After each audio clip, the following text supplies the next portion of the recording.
Les figures chartistes du moment, on est le vendredi 15 juillet. Sur le Bitcoin, eh bien, le triangle symétrique est toujours en cours. On est venu raser son niveau d'invalidation, mais on a réintégré le support qu'on avait cassé, 1 point, 2 points, 3 points. C'était le drapeau. Donc, quand on fait la parallèle par rapport à cette ligne, effectivement, on a réintégré le drapeau. Et on pourrait donc éventuellement repartir à la hausse. Sur l'Ethereum, eh bien le triangle rectangle qu'on avait cassé à la baisse, et finalement on est de nouveau à l'intérieur du triangle rectangle, mais ça peut correspondre à effectivement un simple pullback pour repartir à la baisse ensuite. Ou alors, on voit en H4, ça pourrait être un nouveau triangle rectangle qui finalement casserait au final à la hausse. Mais rappelons tout de même que la tendance est très baissière sur l'Ethereum. Ça pourrait être simplement une pause pour repartir effectivement à la baisse. C'est pourquoi l'idée que ce triangle rectangle ayant cassé la baisse, on en fasse simplement un pullback dessus et un peu à l'intérieur, c'est pas impossible. Sur le WTI, eh bien on avait cassé le triangle rectangle à la baisse. Et dans cette idée, on était rentré à l'achat sur cette flèche bleue avec un stop ici, on s'est fait stopper. Mais on est re-rentré peu de temps après. On pense toujours qu'il y a un potentiel de fausse cassure baissière pour finalement une cassure haussière et reprendre la tendance précédente, le triangle rectangle. Voilà, donc on est à l'achat sur le WTI, le pétrole WTI. Sur le silver, on avait une position à l'achat à la cassure du biseau descendant et finalement c'est remonté et on a été stoppé avec un stop qu'on avait remonté en positif ici. Et ça s'est invalidé ensuite. Sur le gold, on se rapproche du niveau d'invalidation du triangle rectangle. Et finalement, on est allé pas loin de l'objectif du triangle symétrique qu'on avait repéré en H4. UK100, eh bien, le triangle symétrique est venu se faire invalider. On est tombé précisément sur le niveau d'invalidation. Et puis ça remonte actuellement. Quand on regarde un petit peu différemment, on voit un triangle rectangle potentiel. En tout cas, un double bottom ici qui pourrait éventuellement être cassé à la baisse. On a un double bottom et on pourrait aussi remonter et casser l'oblique ici qui nous donnerait une progression ensuite haussière. On a un point, incursion, 2 points, 3 points. Et si on casse, bah effectivement, ça fera un triangle rectangle qui crée un retournement sur les indices boursiers. Il y a une interrogation en ce moment, on voit sur le CAC 40, où on avait sur le CAC 40 effectivement une cassure d'un biseau descendant, cassure ici, recassure. On repart dans l'autre sens, on fait une cassure, 1 point, 2 points, 3 points d'un triangle avec une sorte de plat en haut, un triangle rectangle qui est un objectif baissier, et à peine sorti du triangle, on re-rentre à l'intérieur du triangle. C'est pas impossible que finalement on reparte à la hausse et qu'on recasse le biseau descendant. Sur le Germanic 40, eh bien on a repéré qu'il y avait un triangle symétrique, il y a eu une baisse là aussi.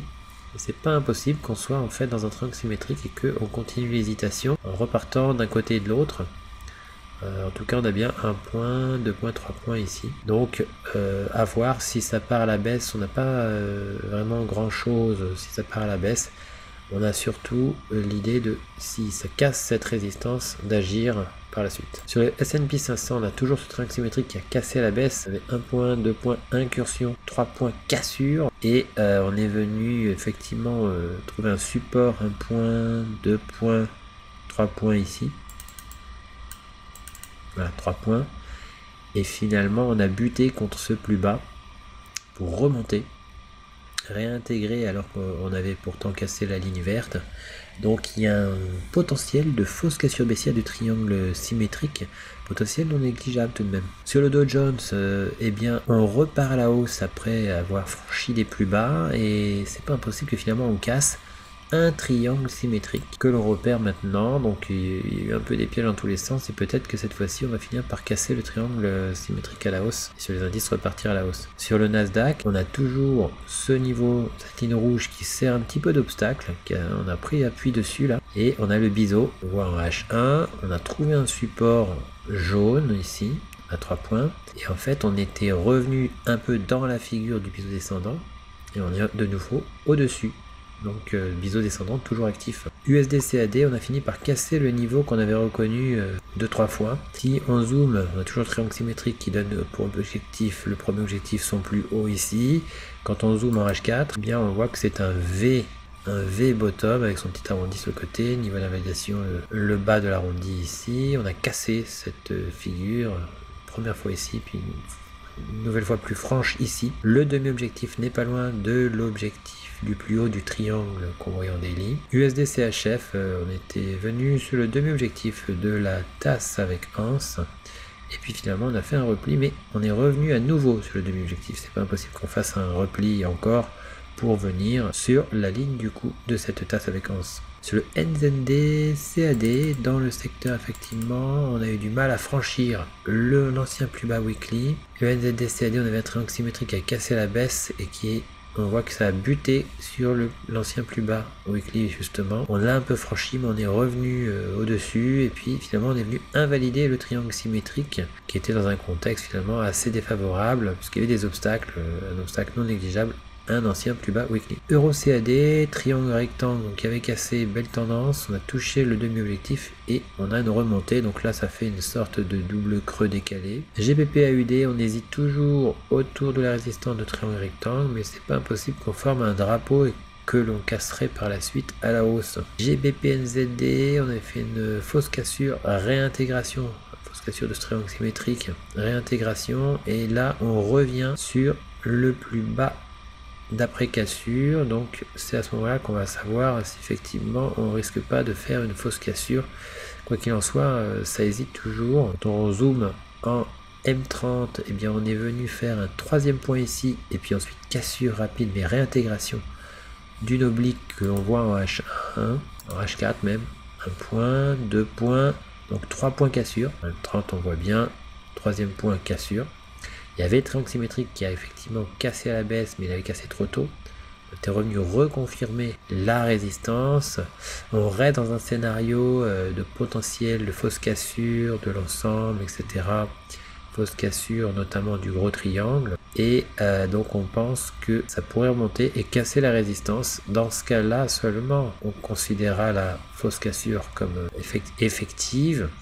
Et si on casse ce niveau, eh bien, on aura un triangle rectangle avec 1, 2, 3, 4 points, éventuellement cassure ensuite, et puis une sorte de plat en bas, mais ça dépendra si on refait un plus bas ou pas, on verra. AUDJPY, le triangle symétrique qui avait cassé timidement ici, on était reconfirmé le support, et bien finalement on recasse à nouveau à la hausse. Donc cette fois-ci effectivement on peut attendre l'éventualité d'un retour sur le triangle symétrique pour un potentiel haussier, mais attention, il y a le plus haut ligne bleue qui sert d'obstacle. NZDJPY, toujours dans l'idée persistante que on risque effectivement de faire une fausse cassure du premier triangle symétrique qu'on avait reconnu au troisième point ici sur le support, on avait cassé, on a eu du mal à enfoncer le plus bas qu'on a d'après cassure.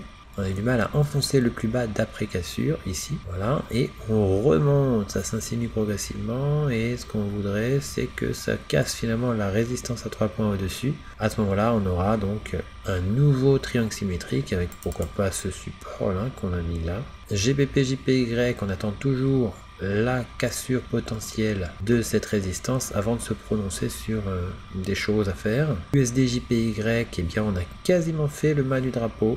Finalement, notre drapeau du début, ça a pris du temps, on a fait son plus haut, on a fait un deuxième voyage sur son plus haut, on a fait l'objectif H, et on a fait entre-temps l'objectif du triangle symétrique qu'on avait pourtant cassé un peu tôt, et maintenant, il ne reste plus qu'à faire le mal du drapeau, et on semble s'y diriger, on l'a rasé, on est passé très proche. Sur l'euro JPY, l'obstacle de ce plus bas n'est pas négligeable apparemment, effectivement. Une fois, deux fois, à trois reprises, on est passé en dessous et finalement ça a permis de repasser au-dessus, donc c'est vraiment un obstacle qui semble assez marqué. Sur l'euro AUD, la baisse se poursuit malgré une hésitation depuis la cassure de ce triangle rectangle. Euro CHF, la baisse se poursuit, on s'achemine progressivement vers l'objectif du drapeau. AUD-USD, toujours en cours de cassure de l'élargissement symétrique, cassure un peu hésitante. On voit en M30 que on n'a pas encore fait l'objectif du triangle symétrique d'origine, mais qu'on est venu très proche.